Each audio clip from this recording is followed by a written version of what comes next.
The massive ship appeared on Tuesday morning, hanging at the edge of the solar system like a small moon that had lost its way. It was beautiful and terrifying at the same time. The hull shimmered with colors that Earth satellites could barely capture. Within hours, every news channel on the planet showed the same image. Humanity held its breath. Ambassador Sarah Chen stood in the conference room of the United Earth Government Building, adjusting her jacket for the 10th time.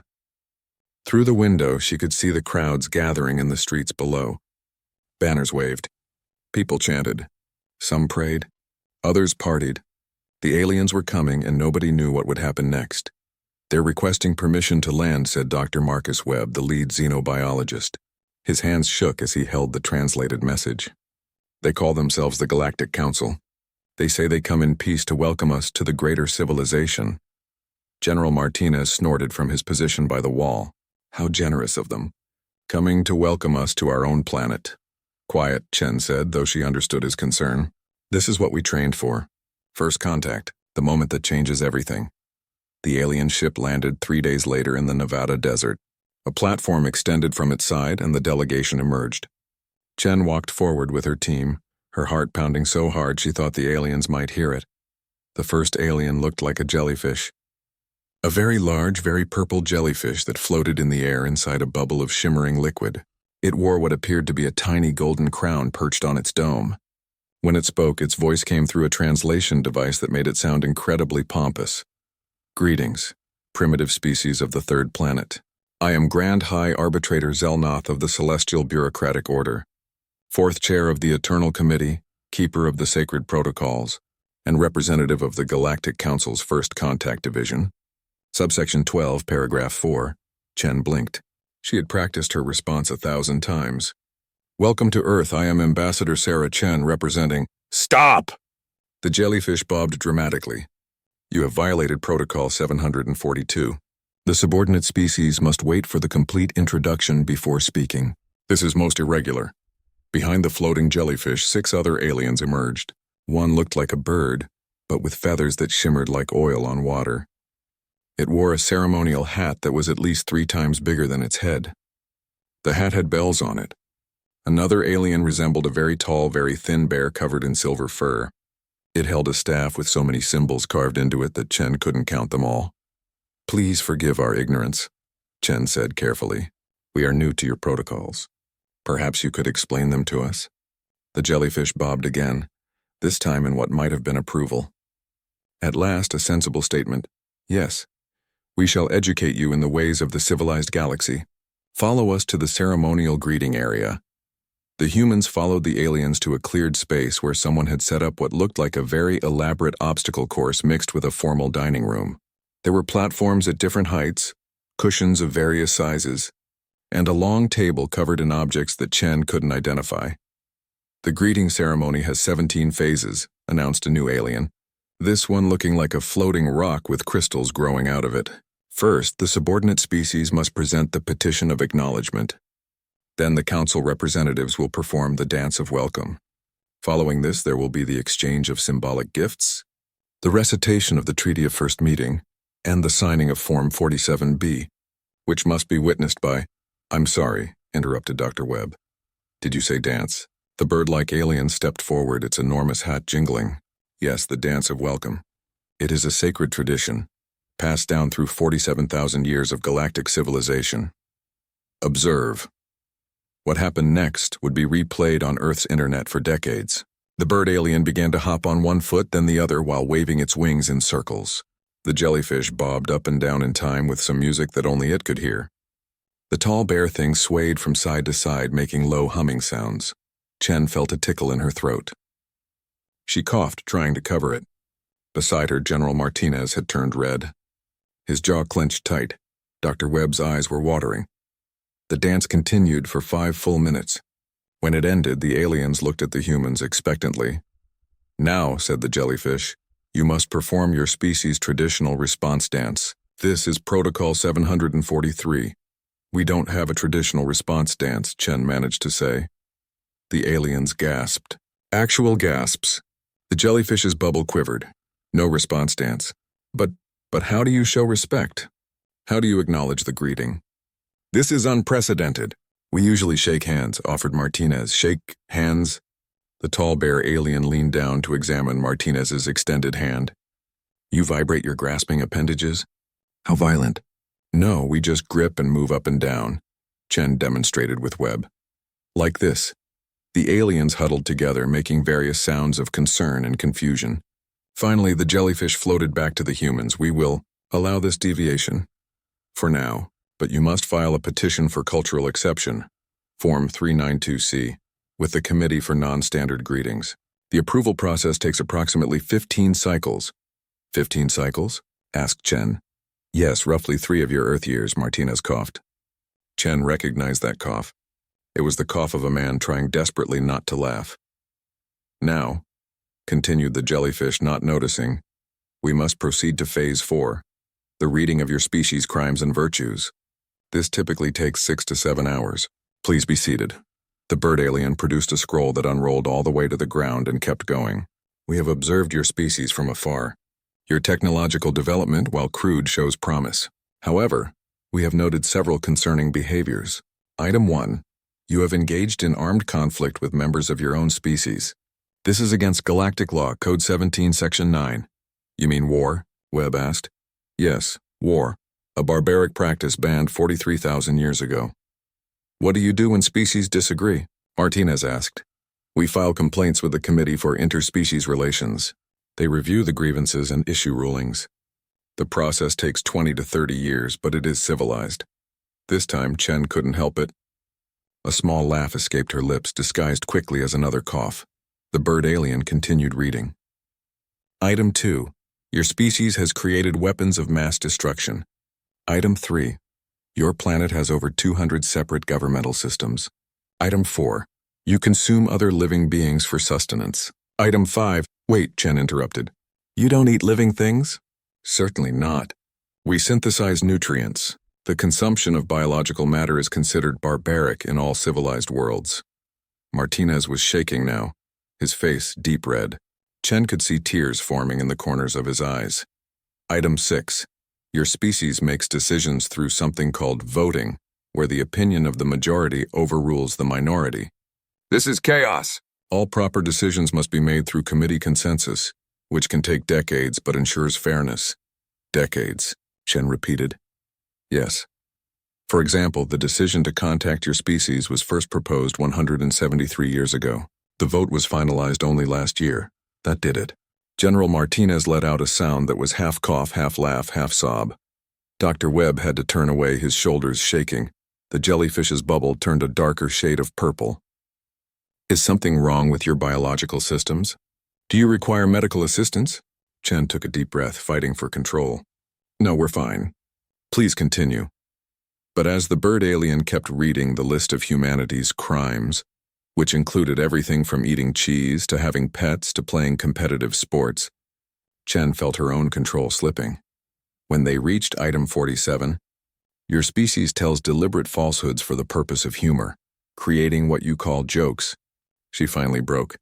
A laugh burst out before she could stop it. Just one, but it was enough. The alien stopped. They stared. The ceremonial music that had been playing softly in the background cut off. You are laughing. The jellyfish sounded truly confused. At the sacred protocols? Chen pressed her lips together, shaking her head, but her body was betraying her. Her shoulders shook. Tears rolled down her cheeks. Beside her, Martinez had given up entirely and was bent over, gasping for air between laughs. The Galactic Council's representatives looked at each other in confusion and growing offense. This is most irregular, said the jellyfish finally. Most irregular indeed. The meeting had been moved indoors after what the Galactic Council called the incident. Ambassador Chen sat across from Grand High Arbitrator Zelnoth, trying her best to maintain a diplomatic expression. It was harder than she expected.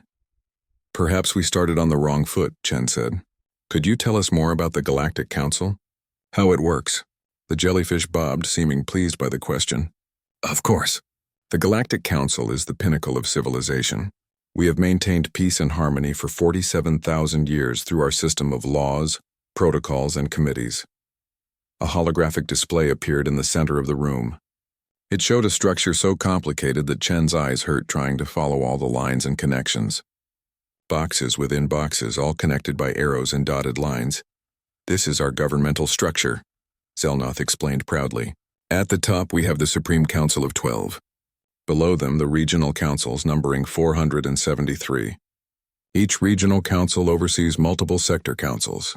Each sector council manages numerous local committees. And below them, of course, are the subcommittees, special committees, temporary committees, and emergency committees. How many committees are there total? Asked Dr. Webb, genuinely curious. Approximately 47 million, said the bird alien, whose name Chen had learned was Chirpthos. Though the number fluctuates as we create new ones and dissolve old ones. How do you dissolve a committee? Martinez asked. Through the Committee Dissolution Committee, naturally. They review petitions for committee closure. The process takes approximately 60 years. Chen felt that dangerous tickle in her throat again. She took a drink of water. And what about trade? She asked. If Earth wanted to trade with another species, how would that work? Zelnoth brightened. An excellent question. First, you would file a trade interest declaration with the Department of Economic Interactions. They would review your petition. This takes approximately 3 cycles. Then, they would forward it to the Committee for Resource Evaluation, who would assess what your species has to offer. Another 5 cycles. After that, wait, Chen interrupted. So far that's 8 cycles. About a year and a half? Correct. After that, the petition goes to the Trade Fairness Board, who ensures that the proposed trade doesn't disadvantage any party. This is very important and takes approximately 7 more cycles. Martinez was doing the math in his head. That's 3 years just to start talking about trade? The whole process typically takes 15 cycles, yes. About 3 of your Earth years. We pride ourselves on being thorough. A junior diplomat in the back of the room, a young man named David Park, made a strangled sound. Everyone turned to look at him. Sorry, he said, his voice tight. I swallowed wrong. Chen knew that wasn't true. She recognized the sound of someone desperately trying not to laugh. Please continue, she said to Zelnoth. Where was I? Ah yes, trade. Once all approvals are granted, both parties must sign the preliminary trade agreement, which must be witnessed by representatives from the Trade Oversight Committee, the Fair Practice Commission, and the Department of Cross-Species Commerce. Then there is a waiting period of 2 cycles to allow for any objections to be filed. If no objections are filed, the trade may begin. The hologram changed, showing what looked like a form with thousands of lines of text. This is Form 8472 TRD, the standard trade application. As you can see, it is quite straightforward. Chen squinted at the form. The text was so small and dense that she couldn't read it even with the magnification. How long is that form? Only 763 pages. Quite reasonable, really. This time, David Park didn't even try to hide it. He let out a snort that echoed through the room. The aliens turned to stare at him. I apologize, Park said, still smiling. It's just that on Earth we can start trading in a day. Sometimes in hours, the aliens gasped. All of them. Hours. Chirpthas's enormous hat nearly fell off. But how do you ensure fairness? How do you prevent exploitation? We negotiate, Martinez said. Both sides talk, make offers, counter-offers, and reach an agreement. If someone cheats, there are consequences. Consequences? The tall bear alien, whose name was something unpronounceable that translated to fur of silver, leaned forward. What kind of consequences? Legal action, fines, prison sometimes, or people just don't trade with cheaters anymore. But who decides if someone has cheated? Surely you must have a fairness review board? A trade ethics committee? We have courts, Chen explained. Judges look at the evidence and make decisions. How long does this process take? Depends on the case. Could be weeks. Could be months for complicated ones. Zelnoth's bubble turned a pale shade of lavender. Weeks? You make legal decisions in weeks? This is madness. How long do your courts take? Webb asked. The shortest tribunal in recent memory concluded after only 17 years, said Fur of Silver proudly. Most take 30 to 40 years. This ensures that all perspectives are properly considered. Chen had to look down at her hands. She could feel laughter building in her chest like pressure in a volcano. This couldn't be real. These aliens couldn't actually function like this. Tell me about your military, Martinez said. How do you defend the council from threats? The room went silent. The aliens exchanged looks. Military? Chirpthas said finally. We have no military. We are civilized. But if someone attacks you, Attacks are forbidden by galactic law, Zelnoth said firmly. Code 3, Section 1. Any species that violates this law is reported to the Committee for Aggressive Behavior. And then what happens? The committee reviews the complaint. If they find the accused species guilty, sanctions are imposed. What kind of sanctions? Strongly worded letters mostly. Sometimes we revoke their voting privileges in non-essential committees. Martinez stared. That's it? What else would we do? Violence is barbaric. But what if the attacking species doesn't care about your letters? The aliens looked confused by the question. All civilized species care about proper procedure, said Zelnoth. But what about uncivilized ones? There are no uncivilized species in the galaxy. We do not recognize their existence. Martinez stood up abruptly. He walked to the window, his back to the room. Chen could see his shoulders shaking. General, are you unwell? Asked Fur of Silver with concern. I'm fine, Martinez said, his voice strangled. Just need some air. Chen decided to try a different approach. What about internal conflicts? Surely different species disagree sometimes. Oh yes, Chirpthus said. Quite often, actually. And how do you resolve these conflicts? Through the Competitive Resource Allocation Tribunal, of course. A new hologram appeared. It showed what looked like a courtroom, but instead of a judge, there were dozens of aliens sitting in rows of seats, all wearing elaborate robes. When two species have a dispute, they present their cases to the tribunal. Each side is allowed to speak for up to 40 hours. Then the tribunal members deliberate. How long does that take? The shortest deliberation on record was 7 months. The longest is still ongoing after 93 years. 93 years? Webb's voice cracked on the last word. Yes. It is a very complex case involving water rights. Very tricky stuff. David Park was openly grinning now. Chen shot him a warning look, but she could feel her own control slipping. So you fight wars through lawyers? Martinez asked from the window. Wars? Zelnoth sounded horrified. These are not wars. These are civilized legal proceedings. But they take 90 years. Better than the alternative. Before the council was formed, species actually fought with weapons. Can you imagine? So barbaric. How many species have joined the council? Chen asked. 4,762, Fur of Silver said proudly. We are very inclusive. And how many conflicts are currently in the tribunal system? Let me check. The bear alien consulted a device. Currently we have 12,347 active cases. Chen did the math in her head. More conflicts than species. That meant, so on average each species is involved in multiple ongoing legal battles? Yes, it shows how well our system works. Everyone uses the proper channels. Martinez turned from the window. His face was red. Tears streaked his cheeks. This is the stupidest thing I've ever heard. The room went cold. The alien stared at him in shock. General Martinez, Chen started to say, but he held up a hand. No, Sarah, listen to this. They have 47 million committees. It takes them 3 years to approve a trade deal. They've got 12,000 legal cases that will take decades to resolve. They don't have a military. They defend themselves with strongly worded letters. He laughed, a harsh, disbelieving sound. You haven't created a galactic civilization. You've created the universe's largest homeowners association. Homeowners association? Chirpthus cocked its head. What is this? Never mind, Chen said quickly, glaring at Martinez. But she couldn't deny the comparison. And once she thought of it, she couldn't stop thinking of it. These aliens, with all their protocols and forms and committees and procedures, had basically turned the entire galaxy into a bureaucratic nightmare. A laugh escaped her. Just a small one, but it was enough.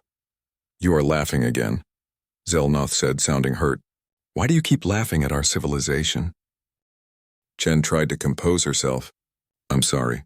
It's just, on Earth we've seen this before. Organizations that create so many rules that the next morning, Ambassador Chen arrived at the conference room to find the Galactic Council representatives already waiting. Their body language, or whatever the alien equivalent was, seemed tense. Zelnoth's bubble had turned a deep, angry purple. Chirpthus's feathers were puffed up. Even Fur of Silver looked agitated, pacing back and forth with heavy steps. Ambassador Chen, Zelnoth began, its voice colder than before. The council has reviewed recordings of yesterday's meeting. We are deeply offended. Chen sat down slowly. I apologize if we seem disrespectful. Our laughter wasn't meant to insult you. Then what was it meant to do? Chirpthus demanded. You laughed at our sacred protocols. You mocked our system of government. Your general called us a homeowners association, which our translators tell us is a very insulting comparison. General Martinez, sitting beside Chen, didn't look sorry at all. I stand by what I said. General, Chen warned. No, Sarah, they need to hear this. Martinez leaned forward. You've been in space for 47,000 years. You've got thousands of species in your council. And what have you built? A system where nothing can happen without a dozen committees approving it first, where trade takes 3 years to start, where conflicts take a century to resolve. That's not civilization, that's paralysis. The aliens made various sounds of outrage. We have maintained peace for millennia, Zelnoth protested. Have you? Chen asked quietly. Or have you just made war so complicated that nobody can figure out how to fight one? The room fell silent. Finally, Fur of Silver spoke, its voice low. You do not understand. Before the council, the galaxy was chaos. Species fought constantly. Billions died. Entire worlds were destroyed. We created our system to prevent that horror from ever happening again. I understand that, Chen said gently. We've had wars too. Terrible ones. We know what violence costs. Then why do you mock our solution? Because, Chen struggled to find the right words. Because you've gone too far in the other direction. You've made peace, yes, but you've also made it impossible to do anything.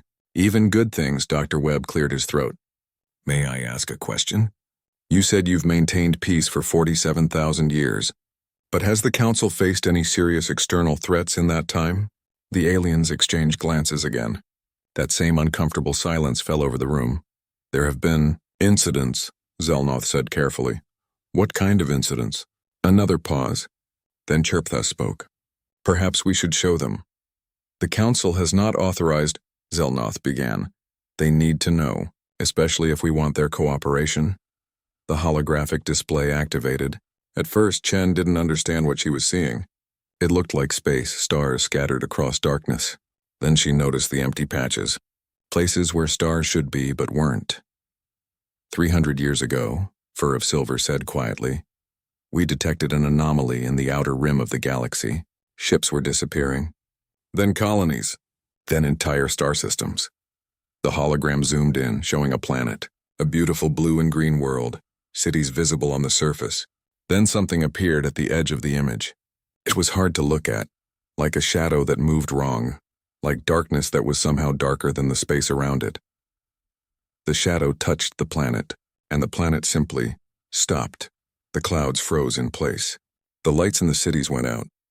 And then slowly the whole thing began to break apart, crumbling into dust that drifted toward the shadow.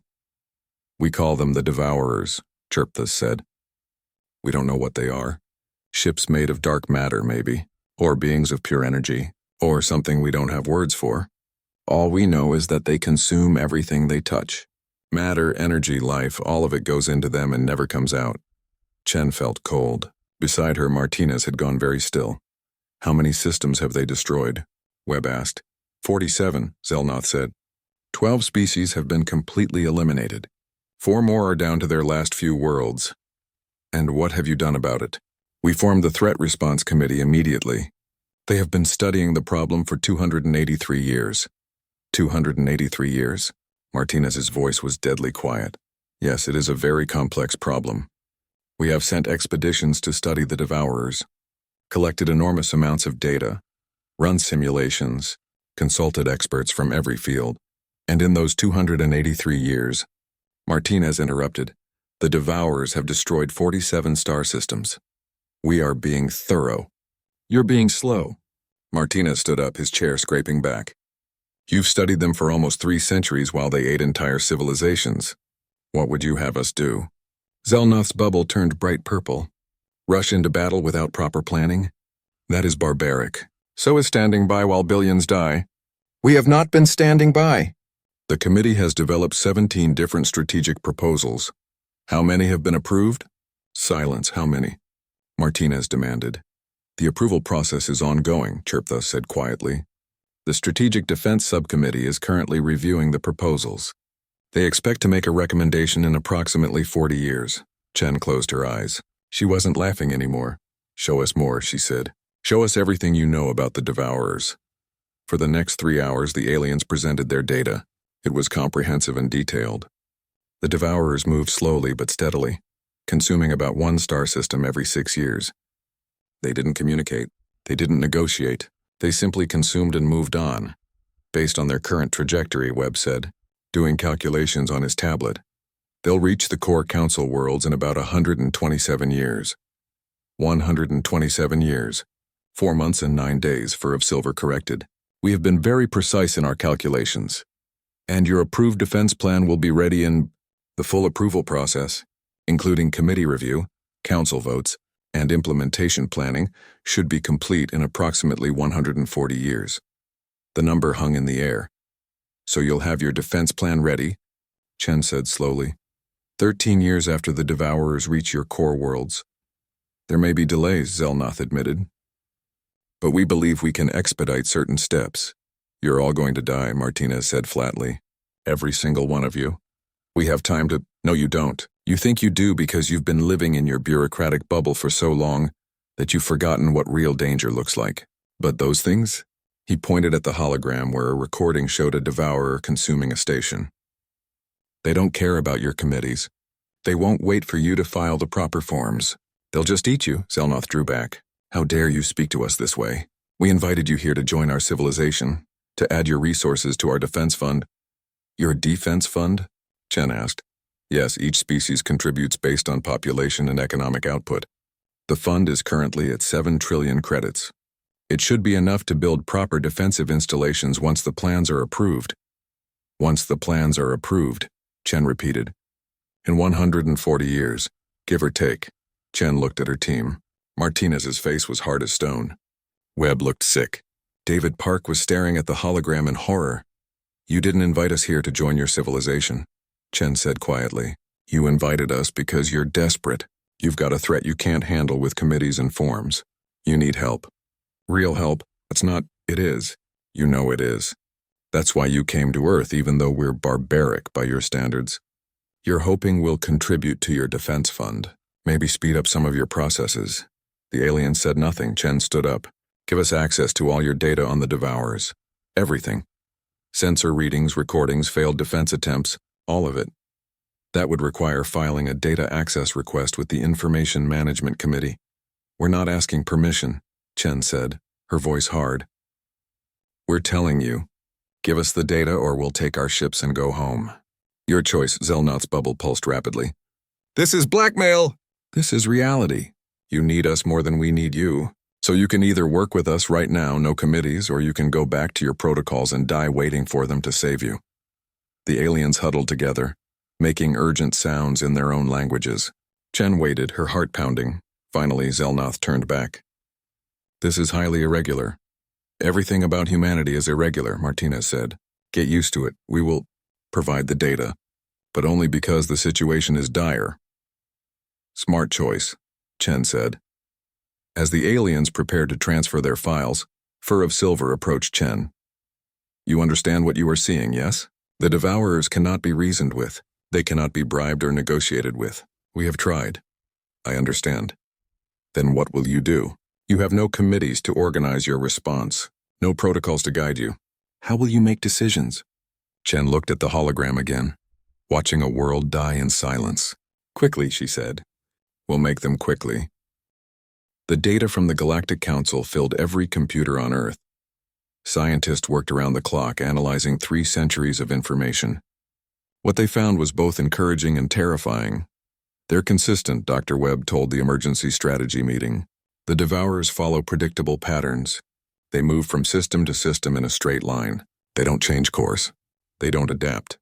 They just consume and move forward. What about their defenses? Admiral Zhang asked. She had been appointed to lead the military response, and she studied the holographic displays with sharp eyes. That's where it gets tricky.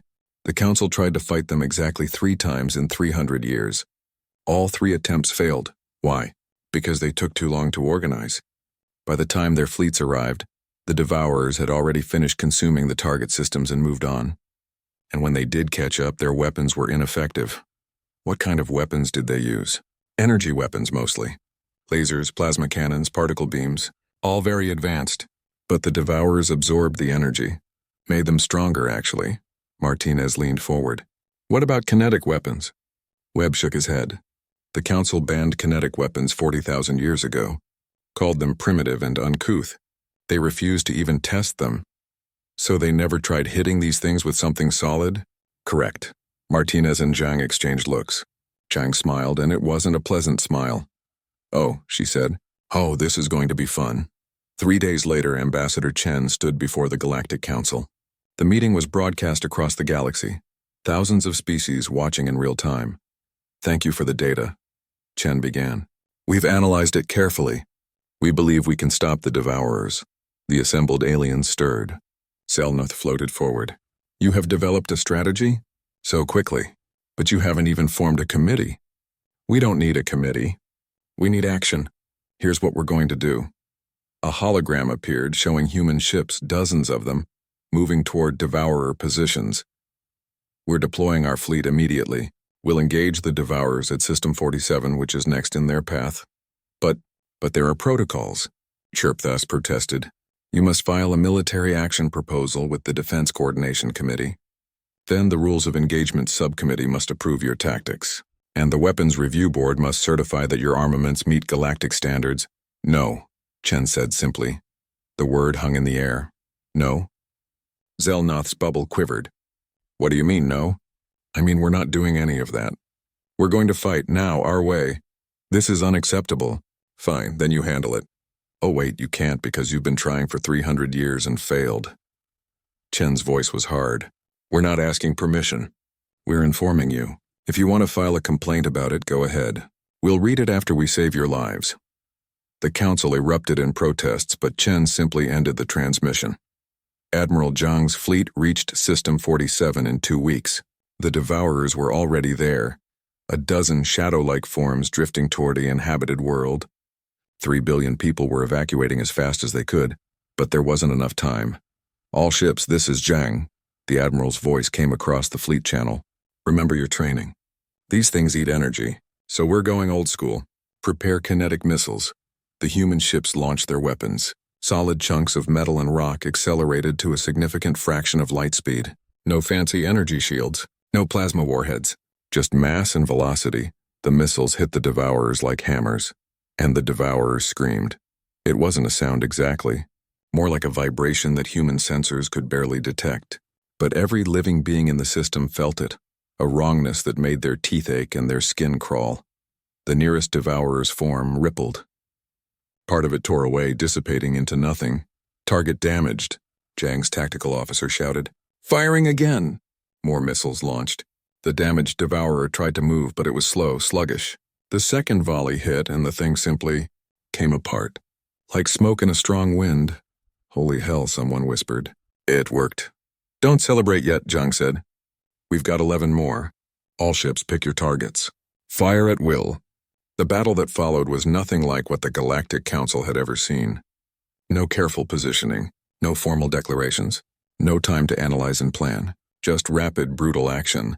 The Devourers adapted quickly. They began moving in unpredictable patterns, trying to dodge. But human ships adapted faster. Fighter pilots flew suicide runs, getting close enough to ensure their missiles hit. When the Devourers clustered together, the humans used nuclear weapons, another technology the Council had banned as barbaric. The explosions tore through 3 Devourers at once. 8 remained. Admiral, we're taking casualties, the tactical officer reported. The Essex was hit. Life support failing. The Yorktown lost main engines. Noted. Keep firing. A young captain, barely 30 years old, made a decision without asking for orders. Her ship was damaged, engines failing. She pointed it at the nearest Devourer and fired all thrusters. Captain Reyes, what are you doing? Zhang demanded. Ending this, Reyes said calmly. It's been an honor, Admiral. Her ship struck the Devourer at full speed. The impact was massive. Both the ship and the Devourer vanished in a flash of matter and energy. 7 remained. The battle lasted 18 hours. When it ended, 4 human ships were destroyed completely. 7 more were damaged beyond repair. Over 3,000 humans had died. But all 12 Devourers were gone.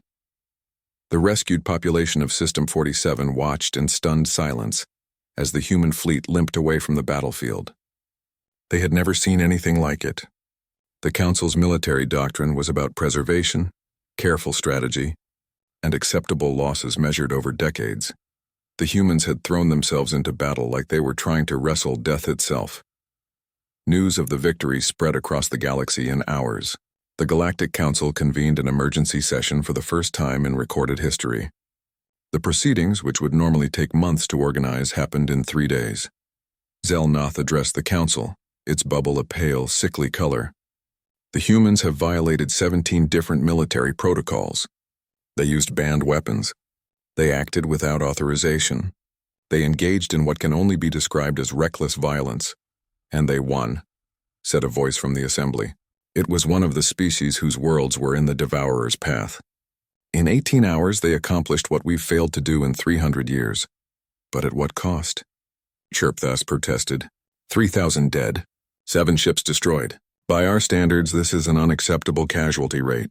By our standards, the same voice countered. 3 billion lives saved in 1 day is a miracle. The debate raged for hours. Some council members called for sanctions against humanity. Others wanted to study human tactics.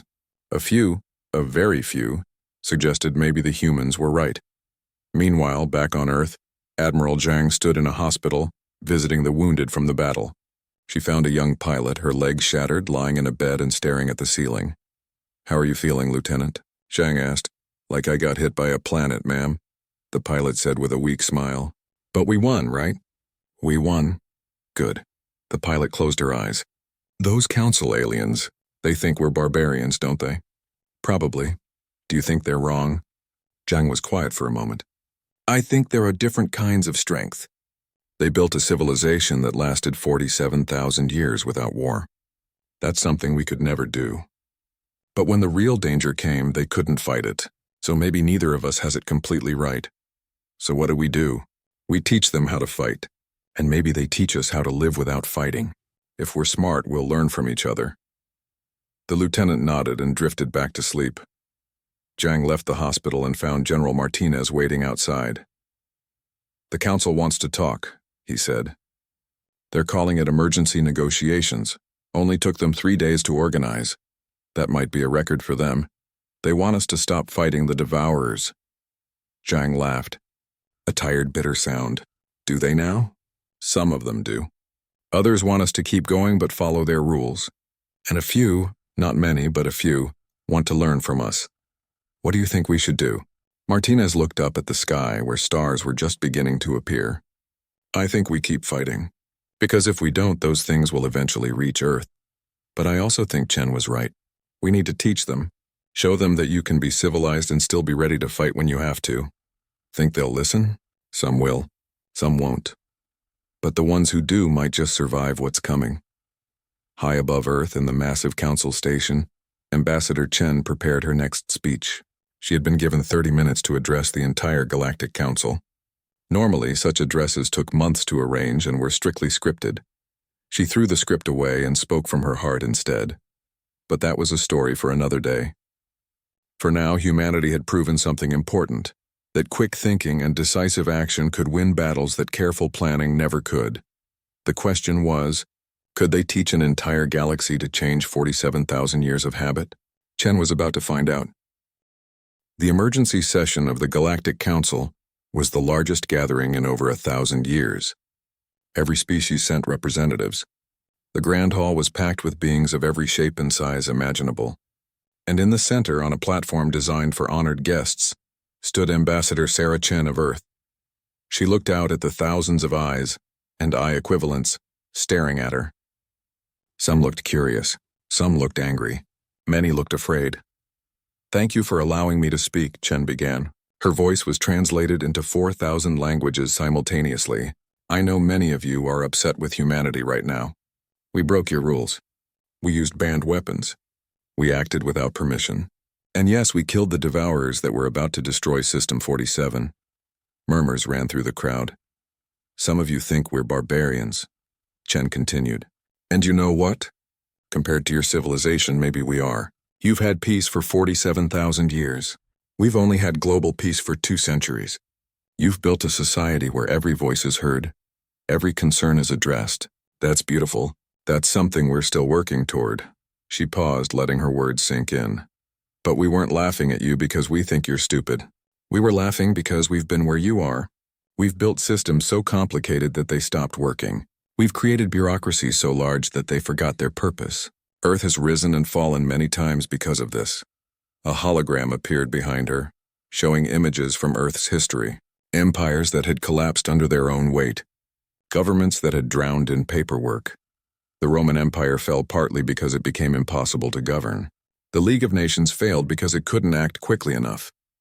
Every human civilization has learned the same lesson. If you can't adapt, you die. It doesn't matter how perfect your system is on paper. If it can't respond to real threats, it's useless. Zelnoth floated forward from the council's front row. You say we cannot adapt, but we have survived for 47,000 years. How is that not adaptation? You've survived, Chen agreed. But you've also let 59 species die while you debated how to save them. The Devourers have been killing your people for 300 years, and you still haven't approved a defense plan. That's not survival. That's just dying slowly, the crowd erupted. Some species cheered, others shouted in anger. Zelnoth's bubble turned deep purple. Order, Chirpthus called out, its enormous hat jingling as it moved. Let her finish. Chen waited for the noise to die down. I'm not here to insult you. I'm here to offer a deal. Humanity will fight the Devourers. We'll defend Council Space. We'll put our lives on the line to protect worlds we've never even visited. But in return, we need something from you. What do you want? Asked Fur of Silver. Resources? Territory? No, we want you to let us teach you. Silence fell over the hall. Teach us? Zelnoth said slowly. Teach us what? How to make decisions without spending 10 years in committee. How to act quickly when necessary. How to balance peace with preparation. You've created something amazing here. A civilization where war is unthinkable, but you've forgotten that sometimes the only way to preserve peace is to be ready for war. An old alien in the back row spoke up. Its species looked like a walking tree and its voice creaked like wood. What you suggest would destroy everything we've built. No, Chen said firmly. I'm not suggesting you abandon your councils or your protocols. I'm suggesting you learn when to use them and when to set them aside. You don't need a committee to approve every decision. Just the big ones. You don't need 17 levels of review for an emergency, just for normal operations. But who decides what is an emergency? Asked another voice. You do? All of you together create an emergency council with real authority. Give it the power to act quickly when threats appear. Then when the emergency is over, let your normal systems examine what happened and hold the emergency council accountable. Dr. Webb stepped forward to join Chen. On Earth, we have something called martial law. During a crisis, we give temporary power to military leaders. They can make fast decisions. But when the crisis ends, civilian government returns. The military leaders must explain everything they did. It's not perfect, but it works. Temporary power. Chirpthus sounded intrigued. But what stops this emergency council from keeping power forever? You do, Chen said.